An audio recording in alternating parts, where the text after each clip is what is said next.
The YouTube machine is immunized against all dangers. One may call it a scoundrel, a parasite, a swindler, a profiteer.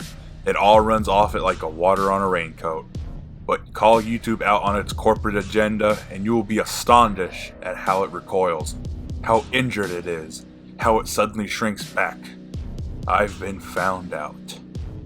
Normally I will make some fruity video on a video game I like, because I like video games. Who doesn't?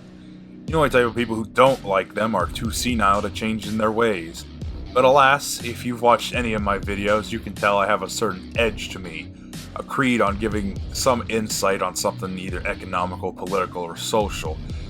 Don't really call me a skeptic because that's kind of fucking gay, and I don't want to associate myself with those nasty sacks of shit. However, this video doesn't pertain to a video game today, rather a video sharing service. YouTube. Oh, YouTube. What have you become? I'm not gonna go on some huge ass ramble about being nostalgic about the glory days of YouTube, back when I was way younger watching Numa, Pedo Bear, Tourette's Guy, and any DM videos back in 2008, because it honestly won't do much, if anything at all. It won't fix the problem YouTube is causing for so many people. However, I do have the answer on how not to only make YouTube not AIDS infested, but how to make it kowtow to you, the consumer. Are you ready for the answer? Well, the answer is to stop using YouTube. It's as simple as that. It's basic economics. If people no longer use the site, the companies behind YouTube will stop paying YouTube to advertise on it, and it will be forced to either fold back on a lot of the faggy shit it's done over the years, or let the competitives rule, and if YouTube cannot compete, it will die. Now this answer is simple, but how to implement it isn't. The reason why this option isn't popular is because people don't like going to competitors. People like the products they've grown accustomed to over the years. Humans are lazy by nature, and we like to take the easiest option we can that will take the least amount of effort. We don't want to go to a competitor website because not all of our favorite YouTube makers are on said site. Why would I want to go to alternatives when it takes like 3 clicks and me typing on a keyboard 2 times? Another issue is that Google is very good at trying to make its services intertwined with your daily life. Google has its own search engine, email services, social medias, and YouTube is one of those things. They want you to be hooked on their service because if you rely on them to pay the bills, you're going to be really motivated to stay complacent with them and use their service. In order for competition to truly blossom, something big would need to happen. And I don't mean slowly making its services more annoying and AIDS-filled to deal with. I mean something huge.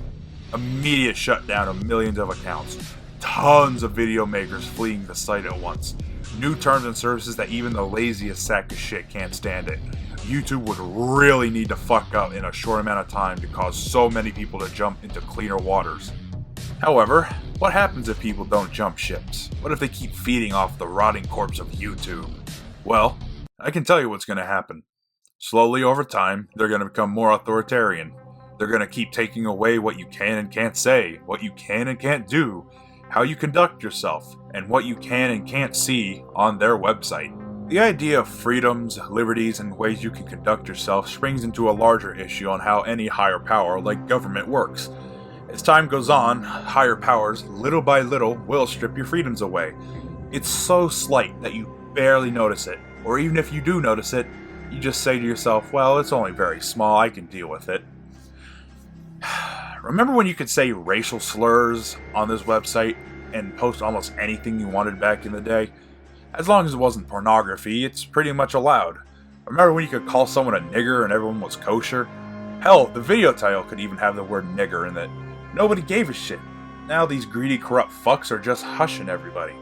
If you compare YouTube back from 2007 to where it is now, it's night and day.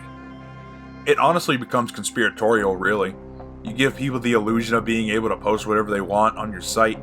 You then implement a financial system where it seems too good to be true to make money off of making videos online. After all, doesn't that seem amazing? You can get paid a very handsome wage by making videos. Hell, they don't even need to be good. You can just talk about cartoons like the man-child you are, reviewing SpongeBob and Family Guy, or talk about some stupid cartoon that aired in the mid-2000s. Hell, you can even be a list channel. really simple shit like that. A personality and having charisma is optional. You set the bar real low. Then, you get these dumb fucks financially hooked, and you make them depend on your website. You make them your bitch, and you become the pimp. You make them need you. You provide them with the money, so much that they become motivated to quit a real job, and you make them stop developing trade skills. You let them get comfortable with their new style of life, pulling the upper 5 or 6 number figure for, let's say 3 to 5 years, and then you start with your real plan. You start putting constraints on them. You make them censor themselves and what they want to say and what they really want to show the world. What are they going to do? Complain? Maybe, but it won't cause a stop to what you're doing. It won't cause a real stink, because they need you now at the end of the day. They can't go back to living off $30K a year or less, working a real job, because they need you and your video money. So you can tell them what to say and what to think. You make them censor themselves. It's genius, really. It's evil, but genius. You make your metaphorical drugs so needed in their daily lives, you have them conform to what you say. And if they rebel, they're financially crimped. And they either come back crawling sad and complacent, or they fuck off to a competitor that doesn't even really have any ability to compete. It's the best con of the 21st century so far online. I'd say that. I don't think it started out that way, being a con of sorts that YouTube makes, but they realize what they can and what they are doing. It's a thing that developed over time with new people flushing into the company. You've made your own NPC army, YouTube, and they're going on with their sad lives, making YouTube videos advertiser friendly so you can slap a Coca-Cola commercial on it. It's beautiful. Odds are, if you've even gotten this far, the 7 people who are watching this, I want you to branch out to other websites. I know I have. Most competitor sites either have financial or publicity problems where they can't get off the ground, so a good alternative I suggest for the moment is a site called BitChute. It looks like a really solid site that is struggling a bit to get its foot in the door, but it looks solid. The foundation is there, and we can help it. We can help make that site a serious threat to YouTube. We can build it and make it strong. One of my favorite internet personalities, Mr. Medicare, has jumped ship. He has tried for the past year or so to try different sites and streaming services, and he's not given up yet. That's very admirable of what he does.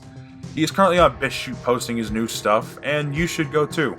Hell, I look like a sad hypocrite for posting this video here on YouTube. What a world, huh? I must use the corporate machine to show my disdain for being inside the corporate machine. What a world. What a world. You know what I can do at least? I can call you a faggot, because unlike you, I'm not going to become a wage slave to the Silicon Valley. We're all in hell, but at least I had the COD. I can't even talk because they're so fucked. But you know what? At least I have the sense of humor to laugh at Rome burning.